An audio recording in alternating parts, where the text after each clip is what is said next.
Sometimes you carry a weight for so long, you almost forget it's there. It just becomes part of you. And then, one day, it's gone. And the silence, the sheer lightness of it all, it's overwhelming. That's exactly how I felt the morning after I packed up 6 years of my life and simply walked away. I woke up on my buddy Noah's couch, sun streaming through the window, and for the first time in what felt like forever, I wasn't anxious.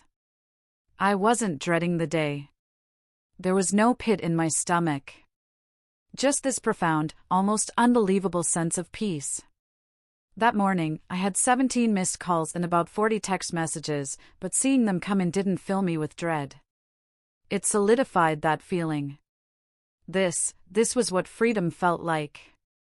But to truly understand that quiet relief, that calm, you have to go back. Way back. To when my life was anything but peaceful. My wife, Chloe, and I had been together for 6 years, married for 4. And for the first few of those, everything felt normal. That beautiful kind of normal where you're building something, making plans, talking about a future. All those things people do when they think they've found their person. But somewhere around year 4, things started to shift. And it wasn't a subtle drift. It was this slow, deliberate kind of change that made me feel like I was being edged out of my own life, my own relationship. She landed this new job at a consulting firm in Dallas. Better pay, better benefits. And honestly, I was genuinely thrilled for her. She'd worked incredibly hard for it, and she deserved that opportunity. The problem wasn't the job itself. It was everything that came with it. The late nights at the office. The constant after-work happy hours. The weekend team-building events that somehow never included spouses. Suddenly, I was eating dinner alone, sometimes 5 nights a week. At first, I didn't think much of it. New jobs are demanding, right? She was trying to prove herself. But then, she started talking about Liam. Her best guy friend from work. And it wasn't just casual mentions. It was constant. Liam became this invisible third person in our marriage, without ever actually stepping foot in our apartment. Every single conversation, somehow, circled back to him. How funny he was. How they grabbed lunch. How he was giving her career advice. Now, I'm really not the jealous type. I'm not. But there's a huge difference between having work friends and essentially replacing your spouse with someone else. I tried to bring it up. Carefully. Not accusatory. Just honest. I told her I felt like we weren't connecting anymore. I asked if maybe we could set aside some time, just for us. But she looked at me like I'd suggested something completely ridiculous. She told me I was being insecure. Said, this is what modern friendships look like, as if I was some dinosaur who couldn't grasp the concept of men and women being friends. And maybe they can. I'm not saying they can't. But when you're texting someone until midnight every single night, and your husband is sitting right there next to you, being completely ignored? That's not friendship. That's replacement. The arguments started to get more frequent. Not screaming matches, thankfully. But these cold, dismissive conversations where she'd make me feel crazy for even bringing it up. I honestly started to wonder if I was overreacting. If I was being the insecure, controlling husband she kept implying I was. But then came that night. The one that changed everything. And I remember every single detail. Because it was the moment I realized I wasn't crazy. I was just done. She came out of the bedroom, wearing this tight black dress I'd never seen before. The tags were still in the shopping bag on our bed. Heels that made her 3 inches taller. And she'd put on that expensive perfume. The one I bought her for our anniversary that she said she was saving for something important. I asked if she was going out again, trying to keep my voice as neutral as possible. She said she just needed to blow off some steam. I pushed a little, asked if it was with Liam, and she rolled her eyes at me like I'd just asked the dumbest question in the world. She said it was a group thing. But she wouldn't look at me when she said it. She just kept checking her phone, a small smile playing on her lips as she read messages I couldn't see. I stood there in our living room, watching her grab her purse and her phone. And something inside me just broke. Not dramatically, no. But quietly. Like when you've been bending something for so long that it finally just snaps. I asked her if she even wanted to be married anymore. And she stopped. She turned around. And she looked at me with this expression I'd never seen before. Cold. Annoyed. Like I was a problem she had to deal with before she could go have fun. If you don't like how I live my life, then leave, she said. And then she walked out. I heard her heels clicking down the hallway until the elevator dinged. And she was gone. I stood there for maybe 10 minutes, just staring at the door. And then, I did something I'd never done before. I took her seriously. I pulled up my phone and called Noah, my buddy from college. He lived 20 minutes away. I told him I needed his truck and about 3 hours of his time. And to his credit, he didn't ask questions. Just said he'd be there in 15. Then I called my brother Ethan and told him to bring boxes. And maybe one more friend with a car. By the time Chloe got home at 3 in the morning, smelling like vodka and wearing cologne that was definitely not mine, I was gone. Every piece of clothing I owned. Every book. Every item that was purely mine. All packed into Noah's truck and my brother's SUV. I left her engagement ring on the kitchen counter, right next to her coffee maker, where she'd see it first thing. I left my keys beside it. I left our wedding photo face down on the table. And underneath the ring, I left a note with exactly 4 words. You were right. Goodbye. I took one last look at the apartment we'd shared, at the life I'd tried so hard to build. And I felt nothing but relief. The next morning, like I said, I woke up on Noah's couch. And watching those calls and texts come in from Chloe was like watching someone go through all 5 stages of grief in real time. The first few messages were angry. Asterisk, where the hell are you? You took your stuff like a thief. Are you serious right now? Asterisk, then they shifted to confused.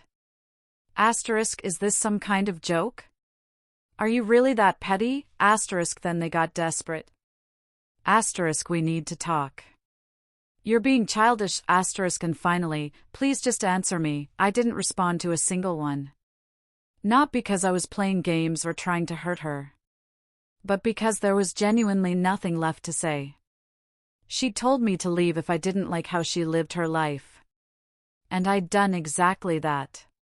End of story. But Chloe wasn't the type to accept silence. She needed a reaction. Needed the drama. Needed me to come crawling back so she could feel like she had the power. And when I didn't give her that, she escalated. 2 days after I left, she showed up at Noah's apartment at 11 at night, pounding on the door hard enough that his neighbors came out to look. Yelling my name. Alex.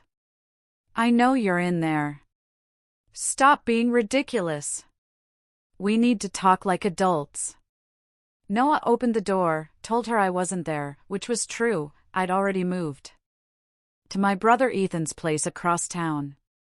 She actually tried to push past him to check for herself, until he stepped into the doorway and told her if she didn't leave, he was calling the cops. She left, but not before screaming, "You're a coward, Alex. Running away doesn't solve anything." Loud enough for the whole building to hear. Which was rich, coming from someone who'd spent the last 2 years running away from our marriage into another man's arms. The next week, she showed up at my workplace. Somehow talked her way past the security desk by saying she was my wife and had forgotten something important. She cornered me in the hallway outside my office. She looked terrible. Hair messy, like she hadn't washed it in days. No makeup.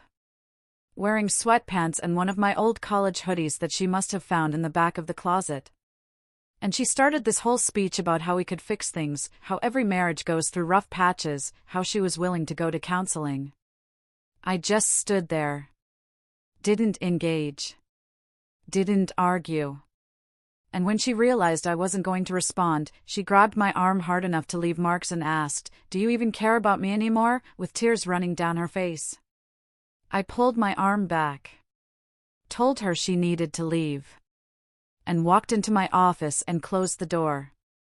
I could hear her crying in the hallway for a good 5 minutes before she finally left. Security ended up escorting her out after she refused to go on her own. My boss, Olivia, pulled me aside that afternoon, asked if everything was okay. Told me that if I needed to file a restraining order, the company would support me and document everything. I thanked her and told her I was handling it. But honestly, I wasn't sure what handling it even meant at that point. I changed my phone number that same day, gave the new one only to family and close friends, and started the process of separating our lives in every way possible. I met with a lawyer named Sarah Miller. This sharp woman in her 50s who'd been practicing family law for 20 years and had seen every manipulation tactic in the book. And the first thing she said to me after hearing my story was, "Let me guess. She's going to claim she's pregnant next." Like she'd written the playbook herself. She walked me through the divorce process, helped me separate our bank accounts, change my address on all my documents, and file the paperwork to officially end things. Chloe tried reaching me through mutual friends. Through social media. Through my brother. But I'd already told everyone not to pass along messages. That if she wanted to communicate, she could do it through her lawyer, once she got one. About 3 weeks after I left, I got a message from a number I didn't recognize. And when I opened it, I saw it was from Chloe, using someone else's phone. The message said, "Alex, I'm pregnant and we need to talk about our baby and you can't just abandon your own child." My first reaction was panic.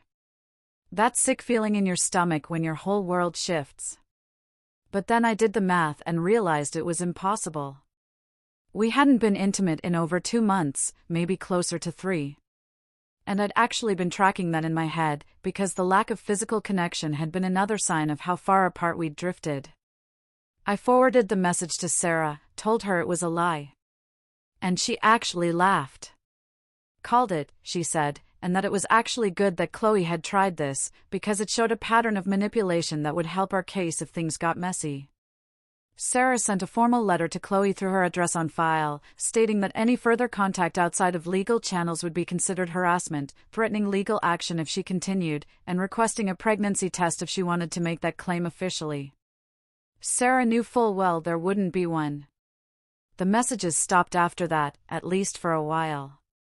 What I didn't expect was the reaction from everyone else in our lives. Chloe's parents called my brother Ethan. Demanded to know what I'd done to their daughter. Said I'd abandoned her when she needed me most. That I was throwing away a good woman over nothing. My brother, bless him, told them exactly what had been going on. How she disrespected me for months. How she prioritized another man over her marriage. How she'd literally told me to leave. And her dad actually said, "Well, she didn't mean it like that," as if words don't have consequences. Ethan told them then she shouldn't have said it, and they hung up on him.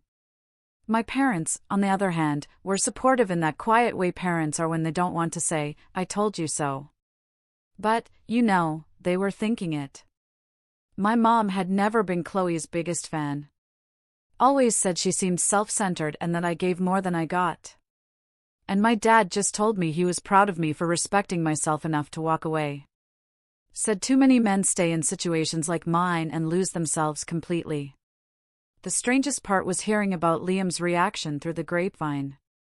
Apparently, he'd reached out to Chloe after I left, not to comfort her or start something, but to distance himself from the whole situation.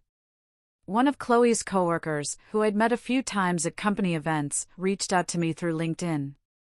Told me that Liam had told people at work, "Look, I thought they had some kind of open thing going on, and I never meant to cause problems. This is way too much drama for me. I'm out." He basically dropped her the second things got real. Stopped answering her calls. Started avoiding her at work. And within a month, he was posting pictures with a completely different girl. Which would have been funny if it wasn't so predictable. The guy who was so interested when she was married suddenly wanted nothing to do with her when she was available and came with baggage. Meanwhile, I was starting to build something that actually felt like a life again. I was sleeping better. Not great, but better than I had in months. No more lying awake, wondering where she was or who she was with. I started going to the gym every morning before work. Not to get ripped or prove anything, just to have a routine and clear my head. And it felt good to have control over something again. I was staying at Ethan's place and helping him with his house projects on weekends. Painting his fence. Fixing his deck. Replacing his garbage disposal. Doing normal things that didn't involve walking on eggshells around someone else's mood or wondering if I was about to get hit with another "you're being insecure" conversation. I started looking at apartments, small one-bedroom places where I could just start over. And honestly, the idea of having my own space, my own quiet, my own life without constant tension felt better than any relationship ever had. 3 months after I left, my parents invited me to their monthly family dinner. The kind of thing we'd been doing since I was a kid. Just a casual Sunday evening at their place with good food and even better company. And I was actually looking forward to it, because things were starting to feel normal again. I pulled up to their house around 5 o'clock. Walked in through the side door like I always did. My mom was in the kitchen, making her famous pot roast, the smell hitting me the second I stepped inside. My dad was in the living room, watching a game. Ethan was already there, helping set the table. Everything felt easy. Comfortable. The kind of comfortable I'd forgotten existed. Then the doorbell rang. And I knew immediately something was wrong, because nobody rings the doorbell at my parents' house. You just walk in if you're family. You knock if you're a friend. But you don't ring the doorbell unless you're a stranger, or you're not sure you're welcome. My mom wiped her hands on her apron and went to answer it. And I heard her voice change from warm to cold in about 2 seconds flat. Chloe was standing on the porch. And she looked different from the last time I'd seen her. More put together. Hair done professionally. Makeup perfect. Wearing a dress that looked expensive and new. Like she was trying to recreate the version of herself from before everything fell apart. Like she thought looking good would somehow undo everything. She asked if she could come in, said she just needed 5 minutes to talk to me, that she'd been trying to reach me for weeks and this was her last option, that she deserved at least a chance to explain. My mom, bless her heart, said, "This is a family dinner, and you're not invited."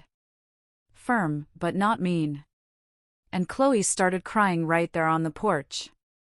Real tears. Not the manipulative kind.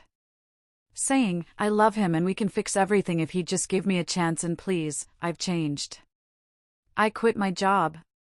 I blocked Liam. What more do you want from me?" I walked to the door, stood behind my mom, and looked at Chloe for the first time in months. Really looked at her. And I felt nothing. No anger. No sadness. No love. Just this empty space where all those feelings used to be. She saw me, and her face lit up like she thought she'd won something. Like my presence meant I was willing to listen. And she started talking fast, tripping over her words, saying she'd made mistakes, but that every couple goes through hard times. That she understood now what she'd done wrong. That therapy could help us. That she'd do anything. I let her finish. Let her say everything she needed to say. And the whole time, my dad and Ethan had moved behind me, a silent wall of support. And when she finally stopped talking and looked at me with these desperate, hopeful eyes, I spoke for the first time in months directly to her. "You told me to leave if I didn't like how you lived your life," I said, keeping my voice calm and level. Not angry, just stating facts. "I did exactly what you asked." She tried to interrupt. Tried to say, I didn't mean it like that. But I kept going, because this needed to be said. You ignored every boundary I asked for. You disrespected me for months. You chose him over our marriage every single day. And when I finally had enough, you acted like I was the problem. Ethan stepped forward slightly, just enough that she could see him, and added, and then you faked a pregnancy. Which made her face go red. Her sister's car pulled up then, must have been waiting around the corner. Chloe's sister got out and tried to pull her away, saying, "Come on, this isn't working. We need to go." But Chloe pulled her arm back. She was full-on sobbing now, mascara running down her face, and she looked at my parents and said, "Please talk to him. Tell him he's making a mistake." And my mom just shook her head and said, "The only mistake he made was staying as long as he did." Chloe turned back to me, begging, "Don't throw away." 6 years like they meant nothing. And I felt my dad's hand on my shoulder as he said, "Chloe, you need to leave. And if you come back, we will call the police." Her sister finally got her into the car, practically dragging her, and Chloe was screaming through the window, "I'm sorry, Alex. I'm so sorry," as they drove away. We all stood there for a moment, just watching the taillights disappear. And then my mom closed the door, gave me the biggest hug, and said, "I am so proud of you for standing your ground." That took real strength. We ate dinner that night, all of us together. And nobody mentioned what had just happened. We just talked about normal things. About Ethan's new job opportunity at a tech company in Denver. About my dad's golf game and how he'd finally broken 90. About my mom's book club and the drama over their latest pick. And it felt good. Felt right. Felt like I was exactly where I was supposed to be. The legal stuff wrapped up faster after that. Chloe stopped fighting the divorce, agreed to all the terms Sarah had laid out, signed everything without argument. And 6 months after I walked out with my boxes and my dignity, the divorce was finalized. I'd already bought a small house by then. Nothing fancy, just a 2-bedroom place with a yard and a garage. The kind of place where I could breathe and think and not feel like I was constantly waiting for the other shoe to drop. I furnished it slowly, piece by piece, getting things that I actually liked instead of compromising on everything. A big, comfortable couch. A proper desk for my home office. A grill for the backyard. And every time I walked through the door, I felt this sense of peace that I hadn't felt in years. I built a routine that was mine. Work, gym, home projects, dinners with family, drinks with Noah on Fridays. And it was simple, and quiet, and exactly what I needed. About 4 months after the divorce was final, I got a text from a number I didn't recognize. And for a second, I thought about just deleting it without reading it. But curiosity got the better of me. It was Chloe. She must have gotten a new phone or borrowed someone's again. And the message was different from all the others. No manipulation. No begging. No drama. Just a simple statement. "I hope you're happy. You deserved better than what I gave you." I stared at that message for a long time. Thought about all the things I could say back. All the anger I could unload. All the hurt I could throw in her face. But none of it seemed worth it anymore. I typed back 2 words. "I know." And then I blocked the number. Deleted the conversation. And went back to my life. Here's the thing nobody tells you about walking away from someone who doesn't respect you, it's how much lighter you feel after. Not immediately, but gradually. Like you've been carrying this immense weight for so long that you forgot it was there, until suddenly it's just gone. I learned that you can't make someone respect you. You can't argue them into it, or love them into it, or sacrifice enough to earn it. They either respect you or they don't. And if they don't, the only thing you can do is respect yourself enough to leave. Chloe thought I was bluffing that night when she told me to leave. Thought I'd sit there and take it, like I'd been taking everything else. Thought she could have her marriage and her freedom and her attention from other men all at the same time, without consequences. But I wasn't bluffing. I was just done. Done trying to fix something that only I wanted to fix. Done being made to feel crazy for having basic expectations. Done living in a relationship where I was always the problem. She tested me, and I passed by failing her test. By choosing myself over her drama. By packing my boxes and walking away while she was out living her life like I didn't matter. The last time I drove past our old apartment building, I didn't feel anything. No nostalgia. No regret. No what-ifs. Just gratitude that I'd had the strength to leave when I did. Some people will test your boundaries just to see if you'll enforce them. And when you finally do, they'll act shocked that you meant what you said. Chloe wanted freedom without losing security. Wanted to explore other options while keeping me as a backup plan.